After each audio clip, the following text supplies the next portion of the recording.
اعوذ باللہ من الشیطان الرجیم بسم اللہ الرحمن الرحیم نحمدہ ونصلی علی رسولہ الکریم والمہدی الموعود العظیم اما بعد السلام علیکم ورحمۃ اللہ وبرکاتہ۔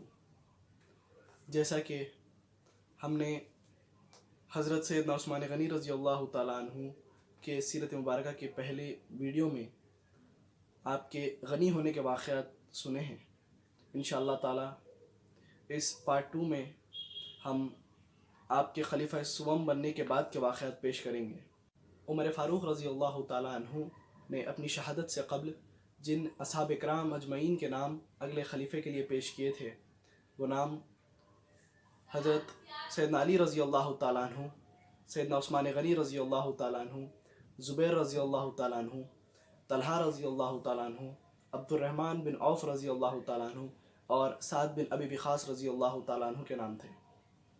ایک محرم کو عمر فاروق رضی اللہ تعالیٰ عنہ کی شہادت کے 2 دن تک اگلے خلیفے کے لیے کافی تبادلہ خیال کیا گیا، اور اس کے بعد آخر میں عثمان غنی رضی اللہ تعالیٰ عنہ کے نام کو خطیت ملی اور آپ کو اگلا خلیفہ مقرر کیا گیا۔ جب حضرت سیدنا عثمان بن عفان رضی اللہ تعالیٰ عنہ خلیفہ سوم بنے، اس وقت آپ کی عمر مبارک 70 سال کی تھی اور 12 سال تک آپ کا دور خلافت رہا۔ اسی دوران بے شمار ممالک پر آپ نے فتح حاصل کی۔ حضرت خالد بن ولید رضی اللہ تعالیٰ عنہ کی قیادت میں آپ نے آذربائیجان پر اسلام کا پرچم لہرایا، لاکھوں مربع میل پر اسلامی سلطنت بڑھ گئی تھی۔ اسی دور میں ایک شاندار بحری بیڑا بھی تیار کیا گیا۔ ارمینیا پر بھی عثمان غنی رضی اللہ تعالیٰ عنہ کے دور میں ہی دوبارہ اسلام کا پرچم لہرایا گیا۔